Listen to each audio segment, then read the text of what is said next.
Hi, I'm Dave Rosen. I'm a researcher at the University of British Columbia. Today I'll be describing the results of a study that quantified developmental and seasonal patterns in food intake and body mass in 3 species of Arctic seals and investigated the relationship between energy intake and growth.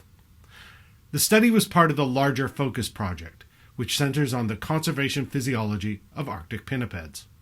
Spotted, ringed, and bearded seals are ice-dependent species that are important components of subarctic and Arctic ecosystems. Understanding their unique physiology allows scientists to determine the sensitivity or resilience of each species to expected environmental changes. Now, unless you've been living under a rock the last few years, it's undeniable that human-induced climate change is real, and nowhere are changes occurring more rapidly than at the polar regions. But how do we, as a scientific community, understand what the specific effects of climate change will be on a particular animal species, such as ice-dependent seals? An invaluable tool is PCOD. No, not that type of PCOD.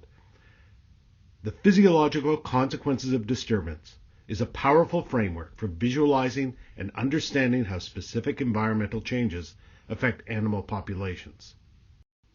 In its simplest form, it looks at how a specific set of environmental changes, these can be biological or physical, will affect the physiology, health, or behavior of individual animals, and how this might ultimately affect the entire population. Fundamental to any such analysis for ice seals is an understanding of their prey requirements, particularly in terms of gross energy intake. Even in more complex ecosystem models, estimates of energy intake by individual seals is literally a central data requirement. This allows estimates of population-level prey requirements and how these change on a seasonal basis. The overall goal of this study, then, was to quantify the energy needs of individual seals and understand the relationship between food intake and physical growth. So, how do you most accurately determine prey intake requirements? One way is to directly observe prey intake in populations of wild seals. Well, here's a spotted seal, and some ring seals, and a bearded seal.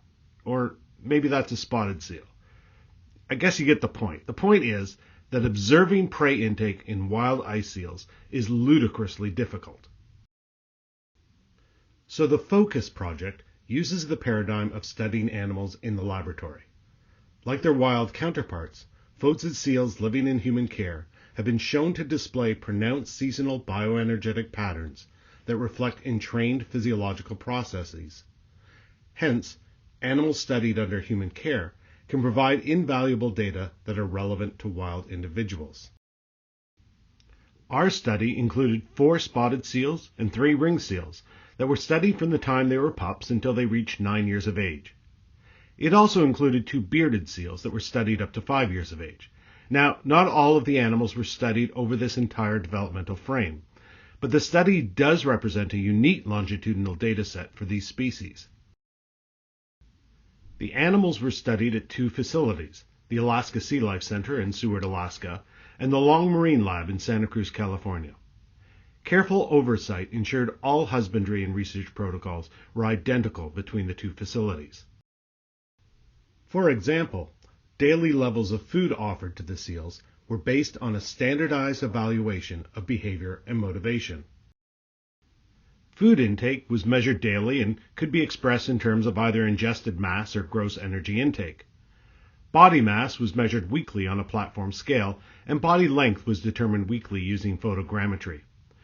Today I'll be focusing primarily on the food intake and body mass data. Additional data included key environmental variables, behavioral data, and other physiological measures that were used in parallel studies. For this talk, I'll be summarizing the developmental and seasonal trends observed across the different study species, and highlighting some of the unusual relationships unearthed between food intake and growth. Let's look at food energy intake first. Gross energy intake showed the characteristic increase with age we'd expect.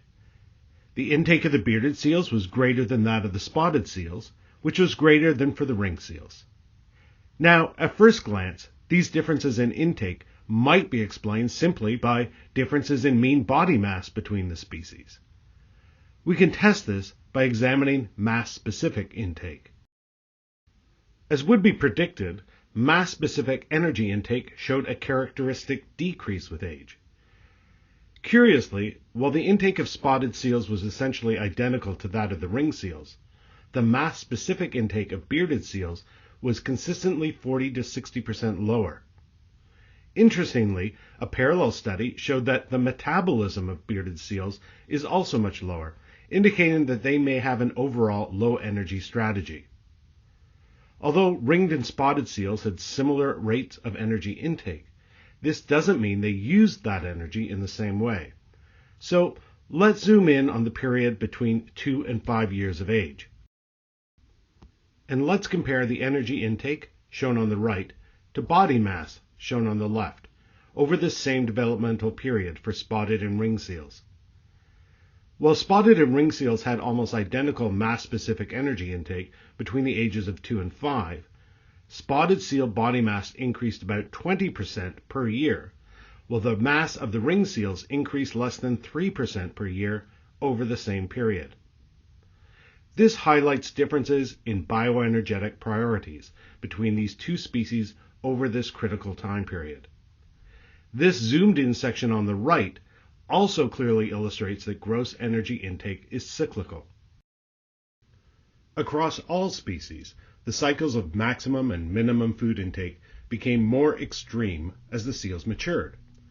The amplitude in the food intake cycles was consistently greater for spotted than ring seals over the 9 years of data.